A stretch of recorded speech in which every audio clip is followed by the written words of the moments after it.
শিক্ষার্থীদের আন্দোলনের খবর আরো জানবো আমরা। কোটা আন্দোলন এবং অন্যান্য বিষয়ে যে বিস্তারিত রয়েছে, আমরা রাজশাহী থেকে যুক্ত হচ্ছেন সহকর্মী মোস্তাফিজুর রহমান। মোস্তাফিজুর রহমান, আপনার কাছে জানতে চাই, রাজশাহী বিশ্ববিদ্যালয়ে এখন ছাত্রছাত্রীদের অবস্থান কি পরিস্থিতি দেখছেন? আপনি জানেন যে নানান ধরনের পাল্টাপাল্টি কর্মসূচি চলছে, সেখানে ছাত্রছাত্রীদের অবস্থান আসলে কি? এখন জন্ম সনদ দিয়ে খোলো বিকাশ স্টুডেন্ট অ্যাকাউন্ট, নিজের বিকাশ নিজে কর।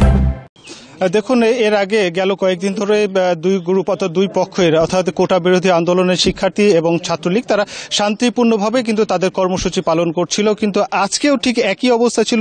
আজকে দুপুর 2টার সময় রাজশাহী বিশ্ববিদ্যালয়ের ছাত্রলীগের একটি কর্মসূচি ছিল এবং দুপুর 3টের সময় ছিল কোটা বিরোধী আন্দোলনের শিক্ষার্থীদের একটি কর্মসূচি।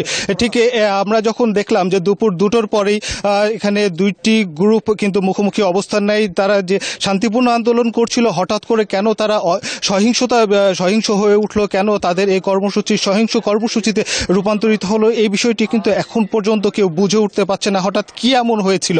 এবং আমরা এখন কিছুক্ষণ আগে আমরা দেখলাম যে অর্থাৎ এখন থেকে 20 থেকে 25 মিনিট আগে রাজশাহী বিশ্ববিদ্যালয়ে যে শেখ মুজিবুর রহমান হল রয়েছে সেইখানেই কিন্তু ব্যাপক ভাঙচুর চালানো হয়েছে। হলটিতে তালাবদ্ধ থাকার পরেও কিন্তু তালা ভেঙে ফেলা হয়েছে এবং তালার এই হলের ভেতরে 20 থেকে 25টির মতো বাইক ছিল, বাইকগুলোতে অগ্নিসংযোগ করা হয়েছে। এবং সেই সাথে কিন্তু এখানে যারা সাধারণ শিক্ষার্থীরা ছিলেন তারাও কিন্তু অনেকটা আতঙ্কিত হয়ে পড়েছিলেন। অর্থাৎ এই ধরনের আন্দোলন, হঠাৎ করে এই ধরনের নাশকতা কিন্তু এর আগে কখনো শিক্ষার্থীরা দেখেনি। অর্থাৎ বলা যেতে পারে যে এই হলে কারা ভাঙচুর চালিয়েছেন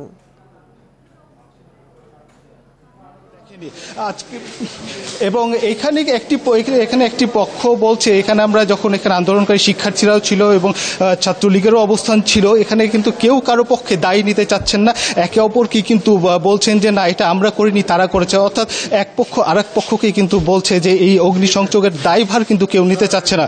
এবং এখানে আমরা সংক্ষুব্ধ যে শিক্ষার্থী ছিল তাদেরকে জিজ্ঞেস করেছিলাম যে হঠাৎ করে কেন তাদের এই ধরনের আন্দোলনের রূপ নিল, তারা তো তার শান্তিপূর্ণ আন্দোলন কর্মসূচি করে যাচ্ছিল, হঠাৎ করে তারা এই অগ্নিসংযোগ বা সহিংস রূপ কেন নিল? এবং তারা বলছিল যে এই কাজটি তারা নয়, এটি অন্য একটি পক্ষ আগুন ধরিয়ে তাদের উপরে এই দায়ভারটি দেওয়া হচ্ছে এবং তাদের আন্দোলনকে অন্য খাতে প্রবাহিত করা হচ্ছে, এটি কিন্তু অভিযোগ করছিল যারা আন্দোলনকারী শিক্ষার্থীরা রয়েছে। অপরদিকে যারা ছাত্র সংগঠনে যারা রয়েছেন তারা কিন্তু বলছিলেন যে তাদের এই কর্মসূচি বাধা দেওয়া বা তাদের বিরুদ্ধে কিন্তু তাদের অবস্থান কখনোই ছিল না, হঠাৎ করে শিক্ষার্থীরাই কিন্তু তাদের উপরে চড়াও হয়েছে।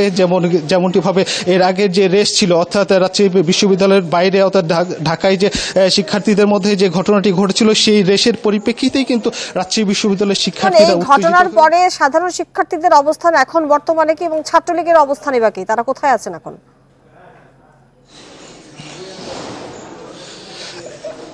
এখন যদি বলা হয়ে থাকে যে কিছুক্ষণ আগে কিন্তু দেখছিলাম যে এখানে যারা হলে যে বিভিন্ন হলে রাজশাহী বিশ্ববিদ্যালয়ে 17টি আবাসিক হল রয়েছে, 17টি আবাসিক হলেই কিন্তু শিক্ষার্থী যারা রয়েছেন তাদের মধ্যে কিন্তু একটি আতঙ্ক বিরাজ করছে। এই কারণে হঠাৎ করেই শিক্ষার্থীদের এমন রূপ কিন্তু তারা কখনোই দেখেনি, যার ফলে একদিকে আতঙ্ক বিরাজ করছে, অপরদিকে বলা যেতে পারে যে কিছুক্ষণ আগে আমরা দেখেছিলাম যে রাজশাহী বিশ্ববিদ্যালয়ে যে ছাত্রলীগের সভাপতি রয়েছেন তিনি কিন্তু বের হয়ে গেছেন, অর্থাৎ ক্যাম্পাসের বাইরে তিনি যে হলে ছিলেন সেই হল থেকে কিন্তু বের হয়ে গেছেন।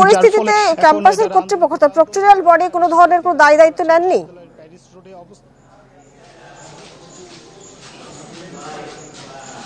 এখানে কথা বলেছিলাম, এখানে যে রাজশাহী বিশ্ববিদ্যালয়ের প্রক্টর ছিলেন এবং ছাত্র উপদেষ্টা তিনিও এসেছিলেন, তার কাছে জানতে চেয়েছিলাম যে বিশ্ববিদ্যালয়ের শিক্ষার্থীরা যখন এই ধরনের কর্মসূচি পালন করছে তারা সাধারণ শিক্ষার্থীদের নিরাপত্তা রক্ষার্থে কি ধরনের ব্যবস্থা নিয়েছিলেন বা পূর্বে কোনো কর্মসূচি কেন নেননি। তো তারা বলছিলেন যে দুটি পক্ষ যখন শান্তিপূর্ণ কর্মসূচি পালন করছিল, যার ফলে তারা আজকেও কিন্তু এই ধরনের একটি ঘটনা ঘটবে তারা কিন্তু আগে থেকে আজ করতে পারেননি। যদিও তারা এর আগে কিন্তু আমরা দেখেছিলাম যে রাজশাহী বিশ্ববিদ্যালয়, বিশেষ করে আজকে রাজশাহী বিশ্ববিদ্যালয়ের বাইরে বিপুল সংখ্যক আইনশৃঙ্খলা বাহিনীর উপস্থিতি দেখেছি, কিন্তু তারা ক্যাম্পাসে প্রবেশ করেনি। কিন্তু আইনশৃঙ্খলা বাহিনীর পক্ষ থেকে কিন্তু একটি কথা বলা হচ্ছিল যে তারা কিন্তু চাইলেই ক্যাম্পাসের ভিতরে প্রবেশ করতে পারে না, অর্থাৎ এখানে রাজশাহী বিশ্ববিদ্যালয় কর্তৃপক্ষের অনুমতি ছাড়া তারা কিন্তু ক্যাম্পাসে কোনো ধরনের অভিযান বা তাদের কোনো অপারেশন তারা চালাতে পারে না, যার ফলে কিন্তু আইনশৃঙ্খলা বাহিনী প্রবেশ করতে পারেনি যতক্ষণ না পর্যন্ত রাজশাহী বিশ্ববিদ্যালয় কর্তৃপক্ষ আইনশৃঙ্খলা বাহিনীকে এই বিষয়ে।